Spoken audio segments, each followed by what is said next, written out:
Reaction मैं चाहूंगा दोनों जम्मू कश्मीर और हरियाणा दोनों राज्यों के नतीजों और रुझान को लेकर। देखिए, सीधे तौर पर नरेंद्र मोदी जी के व्यक्तित्व, कर्तृत्व और उनकी नीतियों का जनता का समर्थन प्राप्त है। विपक्ष प्रोपेगेंडा के द्वारा जिस दुष्प्रचार में देश के भीतर और देश के बाहर के कुछ बुद्धिजीवी शामिल थे और ये प्रोपेगेंडा किया जा रहा था कि भारतीय जनता पार्टी की साख और नरेंद्र मोदी जी की नीतियों का अब जनता में स्वीकारता बढ़ गई है, इसे जनता ने एक बार फिर दिखा दिया है कि प्रोपेगेंडा कभी भी वास्तविकता को विस्थापित नहीं कर सकती है। केंद्र सरकार की जो नीतियां हैं और देश का जो विकास हो रहा है, हरियाणा दिल्ली के निकट है और हरियाणा देश के विकास को देख रही है। देखिए, सबसे बड़ी बात क्या है कि आर्थिक क्षेत्र में, राजनीतिक क्षेत्र में और विदेश नीति के क्षेत्र में नरेंद्र मोदी जी ने जो देश को एक मजबूत जमीन दी है, इसका प्रभाव जनता पर है। स्थानीयता का मुद्दा, जो सबसे बड़ी बात है कि एंटी एस्टेब्लिशमेंट 10 साल के शासन में भारतीय जनता पार्टी का शासन था और स्वाभाविक है कि लंबे शासन में एक व्यवस्था विरोधी सेंटिमेंट पैदा होता है। आज केंद्र सरकार की नीतियों, केंद्र सरकार के कार्यक्रमों और हरियाणा में जो लोगों के वेलफेयर का काम किया गया, कल्याण का काम किया गया, तीनों ने मिलकर आज यह साबित कर दिया है कि जब राष्ट्रीय स्तर पर देश सही दिशा में चलती है तो प्रदेश के लोग कुछ स्वार्थ से ऊपर उठकर, जाति एवं संप्रदाय के भेदभाव से ऊपर उठकर राष्ट्रीय नेतृत्व का समर्थन करते हैं। और प्रधानमंत्री जी ने अभी जो वन नेशन वन इलेक्शन की बात कही है, जीएसटी के कारण जो देश पर प्रभाव पड़ा है, तो आप ओवरऑल देखें, जिन लोगों को देश का विकास दिखाई नहीं पड़ रहा है, जिन लोगों का प्रधानमंत्री नरेंद्र मोदी जी का, एक बात मैं पूरा कर लूं, मोदी जी जब दुनिया में जाते हैं और भारत की एक सुंदर तस्वीर प्रस्तुत करके आते हैं और राहुल गांधी जी जाकर दुनिया में जाकर भारत का क्रूप तस्वीर प्रस्तुत करके आते हैं, इन सब का प्रभाव इस देश की जनता पर पड़ रहा है और इसी का परिणाम हरियाणा ने और जम्मू कश्मीर ने दिखाया है। राकेश जी, राणा यशवंत बोल रहा हूं। आपने जो कहा मुझे लगता है कि ठीक है, लेकिन जब आप एक राष्ट्रीय नेता, प्रधानमंत्री हो, तो वो देश के बारे में, अपने बारे में, अपनी पार्टी के बारे में जो इमेज गढ़ता है अलग अलग मोर्चों पर, उसका फ़ायदा पार्टी को होता है चुनाव में, इससे मैं गुरेज नहीं करता हूं। लेकिन ऐसा कर्नाटक में, हिमाचल में, तेलंगाना में नहीं हुआ। जाहिर है कि जब विधानसभा चुनाव होते हैं तो वहाँ के स्थानीय मुद्दे होते हैं, उनकी भी अपनी अहमियत होती है, स्थानीय समीकरण होते हैं, उनका भी अपना महत्व होता है। मेरा सवाल आपसे दो है। 2019 में तीसरी बार लगातार सत्ता में हरियाणा में आने अपने आप में रिकॉर्ड है। आप 40 सीटों से 47 पर आ रहे हैं। जाहिर है कि वोट परसेंटेज भी आपका बढ़ रहा है। कांग्रेस पिछड़ती जा रही है, तीसरी बार भी नहीं आ रही है। आप 3 बड़े कारण इसके गिनाइए। मैं नरेंद्र मोदी को अलग करता हूं। हरियाणा के भीतर बीजेपी तीसरी बार आ जाए और पिछली बार से बेहतर स्थितियों में आ जाए, इसके 3 बड़े कारण क्या हैं? पहला कारण है कि हरियाणा में पहली बार दलित समाज को, उसमें जाटो समाज महत्वपूर्ण है, को एक लोकतांत्रिक तरीके से सम्मान मिला है। उनको यह महसूस हुआ कि हरियाणा की राजनीति में उनकी अहमियत है और इसका बड़ा लाभ भारतीय जनता पार्टी को मिला है। अब तक की हरियाणा की राजनीति में जो कांग्रेस करती रही है, सामंती भेदभाव के द्वारा वे प्रताड़ित रहे हैं। दूसरा, खट्टर सरकार ने जो विकास के कार्यक्रम किया, जिसे सैनी साहब ने आगे बढ़ाया है, उसे भले ही आप दुष्प्रचार से इनकार करते रहे, लेकिन गांव से लेकर शहर तक हरियाणा में लोगों की प्रति व्यक्ति आय बढ़ी है, लोगों का व्यवसाय बढ़ा है, लोगों के रोजगार बढ़े हैं। ये दूसरा बड़ा कारण है। तीसरा सबसे महत्वपूर्ण कारण है कि हरियाणा के लोगों ने अपने आप को राष्ट्रीय राजनीति से जोड़ा है और जो थोड़ी सी व्यवस्था विरोधी जो एक झलक थी, जो स्वाभाविक है, किसी भी के, आपने ठीक ही कहा कि लंबे समय तक सत्ता में रहने पर अन्य राज्यों में इसका प्रभाव पड़ा, उन सत्ता विरोधी सेंटिमेंट को दरकिनार करके और अपने आप को राष्ट्रीय राजनीति, राष्ट्र की जो राजनीतिक धारा है उससे जोड़कर देखा। ये 3 बड़े कारण हैं कि भारतीय जनता पार्टी को सफलता मिली है। मनोहर लाल खट्टर जी ने अपने शासनकाल में जिस ईमानदारी से हरियाणा को जातिवादी विभाजन से अलग करना, देखिए, जातीय ध्रुवीकरण करके वोट लेना और जातियों के बीच एक स्वस्थ समीकरण पैदा करके वोट लेने में अंतर है। कांग्रेस पार्टी हमेशा एक ध्रुवीकरण करती है और भारतीय जनता पार्टी उसमें एक मिठास लाकर एक ऐसी समीकरण जोड़ती है कि जो उपेक्षित हैं, वंचित हैं, जिनका लोकतांत्रिक प्रक्रिया में द्वितीय भूमिका रही है, उनको सामने लाकर उनके मत के महत्व को स्थापित करना संभवतः भारतीय जनता पार्टी की जो ये राष्ट्रीय दर्शन है, जो एक सामाजिक दर्शन है, वो हरियाणा में बहुत कुछ सफल हुआ है। ये राकेश जी बहुत कम होता है कि पार्टी जिन सिद्धांतों पर, नियमों पर चले, ज़मीन पर उसको उतार करके और वोट के तौर पर उसका सिला वापस ले ले।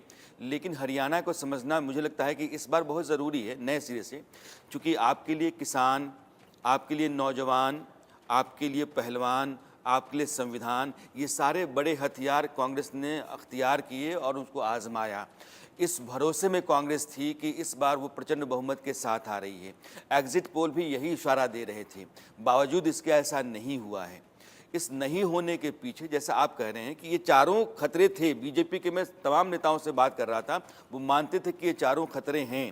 तो क्या बीजेपी ने ग्राउंड लेवल पर इसकी कार्ड तैयार की कि खर्ची पर्ची है, ये ड्रग्स का धंधा जो है, पैसा जो आ रहा है 5,000 करोड़ देख लीजिए दिल्ली में बरामद हो जाता है, ये चुनाव में लगता है, दलाल और दामाद ये ज़मीन हड़प लेते हैं। तो ये जो काउंटर बीजेपी ने तैयार किया, यह भी काम कर गया क्या?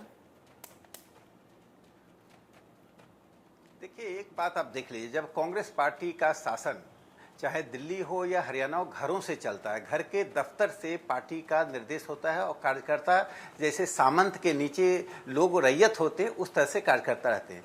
भारतीय जनता पार्टी का जो लोग नज़दीक से जानते हैं, देखते हैं भारतीय जनता पार्टी और सहयोगों को, आप देख लीजिए, धर्मेंद्र प्रधान जी हों, विप्लव देव जी हों, सुरेंद्र सिंह नागर हों या कार्तिकेय शर्मा जी हों, सब लोगों ने पिछले 5-6 महीनों से हरियाणा में अपने आप को समर्पित कर दिया, कार्यकर्ता तक जाना, जनता तक जाना।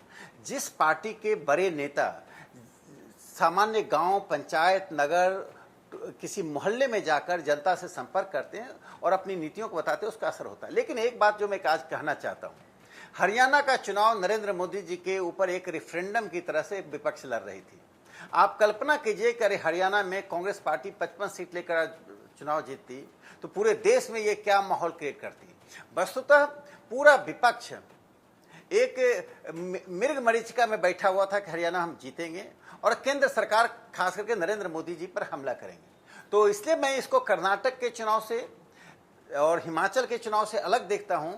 कर्नाटक और हिमाचल का चुनाव नरेंद्र मोदी जी के ऊपर रेफरेंडम नहीं था, ये प्रधानमंत्री नरेंद्र मोदी जी के ऊपर विपक्ष रेफरेंडम के रूप में देख रही थी। आज विपक्ष को उसमें मुंह तोड़ जवाब जनता ने दिया है। इस रेफरेंडम में नरेंद्र मोदी जी फिर उसी तरह से चमक कर निकले हैं और उन्हें स्थापित कर दिया कि जिन नीतियों के आधार पर देश को आगे बढ़ा रहे हैं उसका पूरे देश में समर्थन प्राप्त है। एक बात आपने जो कही जी, पहलवानों का और सेना के जो लोग हैं, अग्निवीर का गलत तरीके से पेश किया जाना, पहलवानों के बारे में गलत तरीके से छवि प्रस्तुत किया जाना, यहाँ तक कहा गया कि विदेश में हम ऐसा करते हैं कि हमारे पहलवान को गोल्ड मेडल नहीं मिले।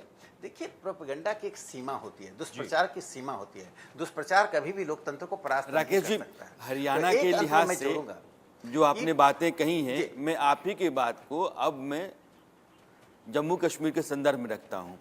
तमाम पार्टी के नेता हरियाणा में जाकर कैंप कर गए, वहाँ भी कर गए। काडर आपका हरियाणा में एक्टिव हो गया, वहाँ भी एक्टिव हो गया। रेफरेंडम नरेंद्र मोदी के हरियाणा था, जाहिर है कि जम्मू कश्मीर भी था। जम्मू कश्मीर में तमाम कोशिशों के बाद भी, और जबकि वहाँ उपलब्धियाँ बेहिसाब हैं, क्रांतिकारी, ऐतिहासिक हैं, आपके मुताबिक आपकी पार्टी सिमट क्यों गई 29 सीटों पर? वो सत्ता में आने से चूक क्यों गई? देखिए, एक बात समझ लीजिए, जिस देश में पिछले 300 सालों से यानी औपनिवेशिक काल से लेकर अब तक एक मुस्लिम ध्रुवीकरण किया जाता रहा है, वहाँ पर तमाम विकास के कार्य के बावजूद मुसलमानों के दरवाजे पर जिस ढंग से भारतीय जनता पार्टी पहुंची है, आज एक सरपंच की जो वहाँ स्थिति है, शायद दूसरी जगह एक विधायक की भी स्थिति नहीं है। जो गांव में विकास के कार्यक्रम हुए, पंचायतों को जो फंड मिला है, जो स्कूल और कॉलेजों की संख्या बढ़ी है, यह तो हमारे विपक्ष के लोग भी स्वीकार करते हैं। फारूक अब्दुल्ला भी इसे नकार नहीं करेंगे, मुफ्ती भी इसे नकारेंगे नहीं।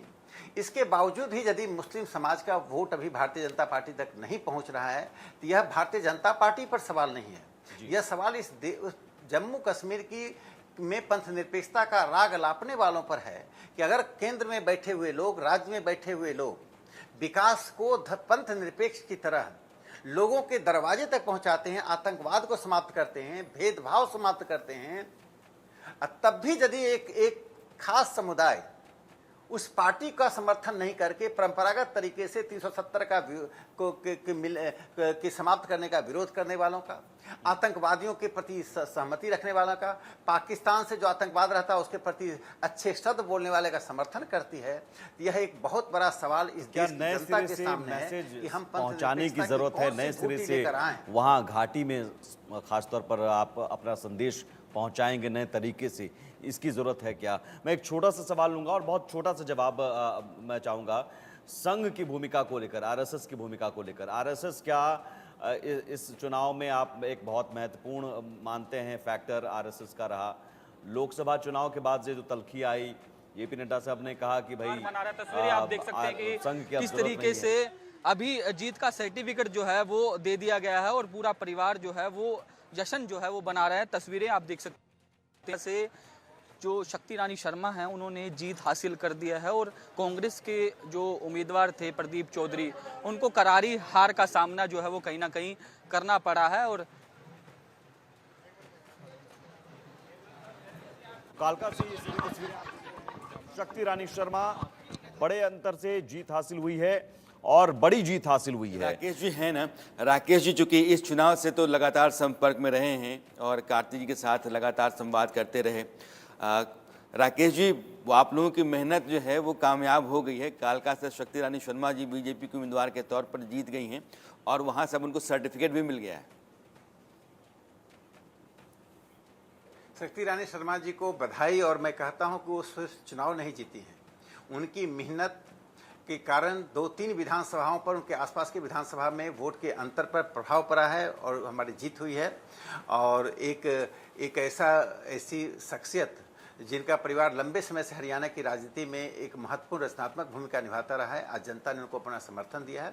और जो बात आपने एक बात उठाई थी कि घाटी के बारे में, मैं इतना ही कहूँगा, इस देश को इस बात पर खास करके मुस्लिम समुदाय को विचार करना पड़ेगा, जो बार बार संविधान की पंथनिरपेक्षता की शपथ लेते हैं कि यदि कोई सत्ता ईमानदारी से उनके दरवाजे तक पहुँचती है, बिना भेदभाव किए आंख बंद करके न्याय करती है, आर्थिक विकास करती है, उसके बावजूद भी यदि उनके मन में इस प्रकार की भावना है तो यह राजनीतिक